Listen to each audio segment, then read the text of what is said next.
એક હતો કાજી, પૈસાવાળો હતો. સંતાનમાં એને એક જ દીકરી, લગ્ન જેવડી થઈ. પણ એટલી બધી દીકરી બદસુરત હતી,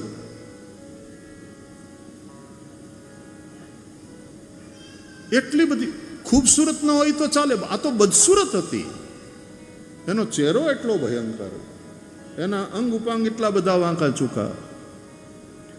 દીકરી જવાન થઈ, પણ કોણ એની હારે લગ્ન કરવા તૈયાર થાય? કાજી પૈસાવાળો. છેવટે કાજીએ એવું ડિક્લેર કર્યું કે મારે સંતાનમાં એક જ દીકરી છે અને મારી દીકરીને જે પરણશે મારી બધી સંપત્તિનો માલિક એ થશે. પૈસાની લાલચે ઘણા છોકરાઓ આવ્યા, પણ કાજીની દીકરી જોતાની હારે ભાગે કે પૈસા તો બરાબર, પણ આની હારે જિંદગી કેમ કાઢવી?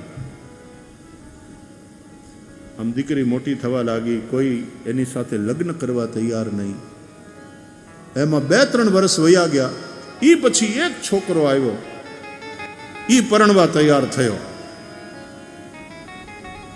એટલા માટે કે એ આંધળો હતો. એને તો કાંઈ ઓલાની બદસુરતી જોવાની હતી જ નહીં. ટૂંકામાં કાજીને પણ એમ થયું કે આંધળો તો આંધળો, મારી દીકરીનો સંસાર તો વસી જશે. તે આને કોઈ લેતું નહોતું ને ઓલાને કોઈ દેતું નહોતું. પરિસ્થિતિ આવી હતી, એમાં મેળ પડી ગયો. લગ્ન થયા. આંધળો પતિ, બદસુરત પત્ની, શાદી થઈ ગઈ. બહુ સારી રીતે સંસાર ચાલ્યો બેયનો.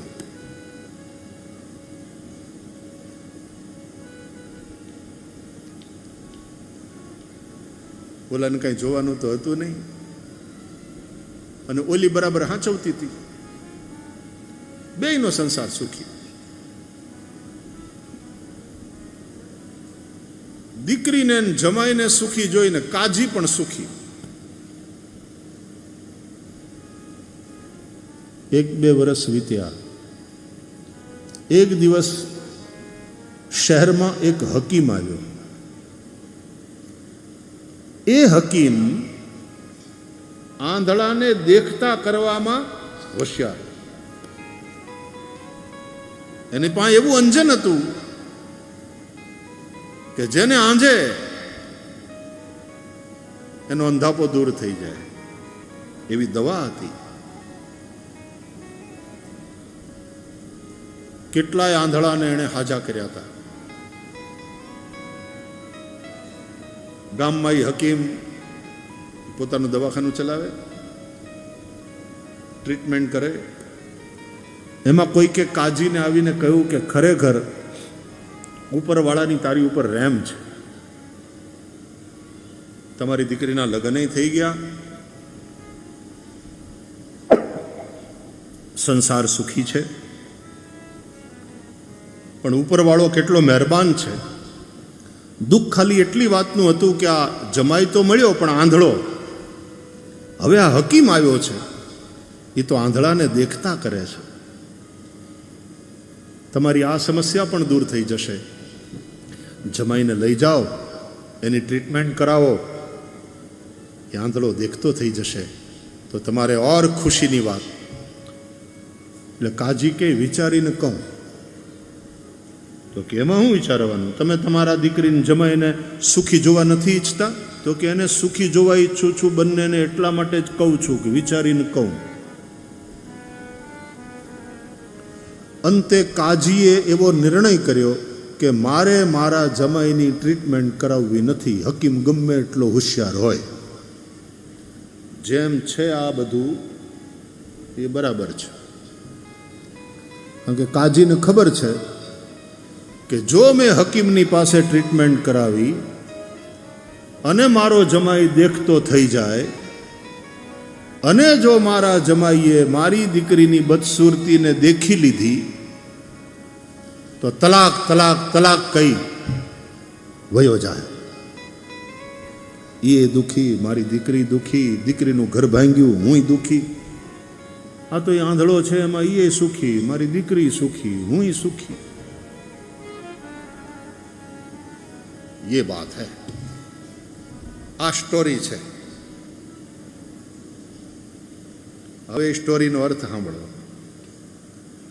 મોહ છે ને આપણો, એ જ કાજી છે.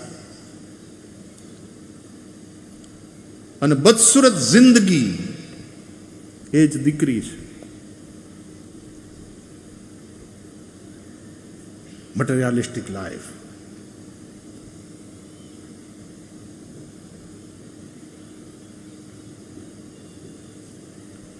એમાં આંધળો પતિ એટલે અજ્ઞાન. એ આંધળો પતિ અને બદસુરત પત્ની,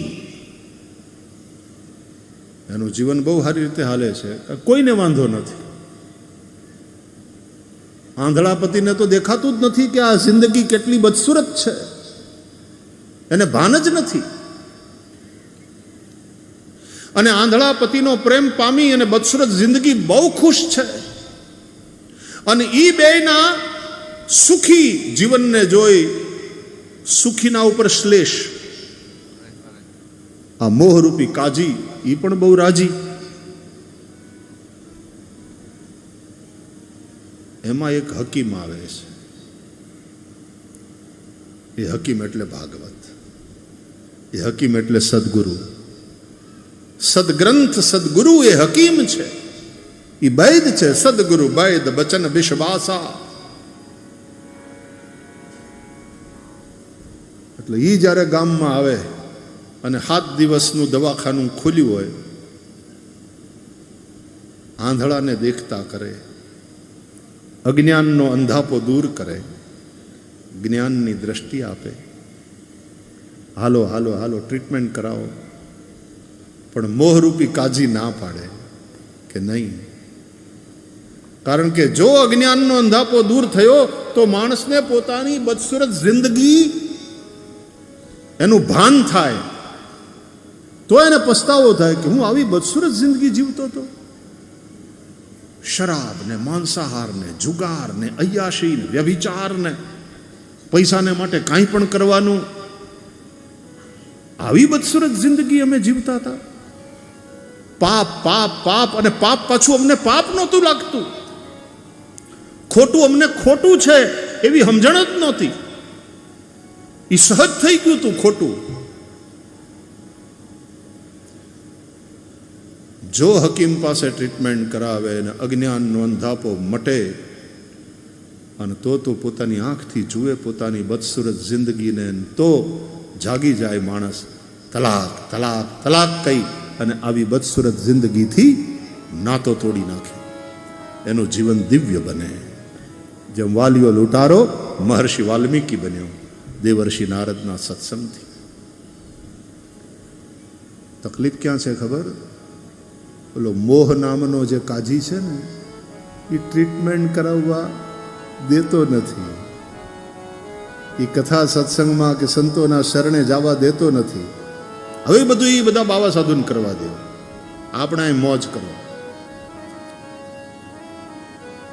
મોહ એવો છે, નહીં જવા દે, नहीं ट्रीटमेंट करवा दे. मोह ही सब समस्याओं की जड़ है. उसी से अनेक समस्याएं पैदा होती. रामायण में એટલા માટે રાવણને મોહનું પ્રતીક કહે છે. એ મેઇન કલ્પ્રિટ છે, એ મુખ્ય ખલનાયક છે. મોહ. રામાયણમાં રાવણ મોહનું પ્રતીક છે અને મહાભારતમાં ધૃતરાષ્ટ્ર મોહનું પ્રતીક છે.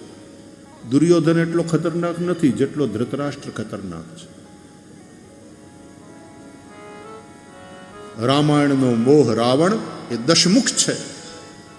મહાભારતનો મોહ ધૃતરાષ્ટ્ર આંધળો છે. મોહ આંધળા કરી નાખે છે માણસ. ભગવાનની કથા એ હકીમ છે, એ વૈદ છે, એ ગુરુ છે. એની ટ્રીટમેન્ટથી આ અંધાપો દૂર થશે. મોહ મટી જશે. બદસુરત જિંદગી છે એ સાત્વિક, ખરા અર્થમાં જીવન ધન્ય થશે.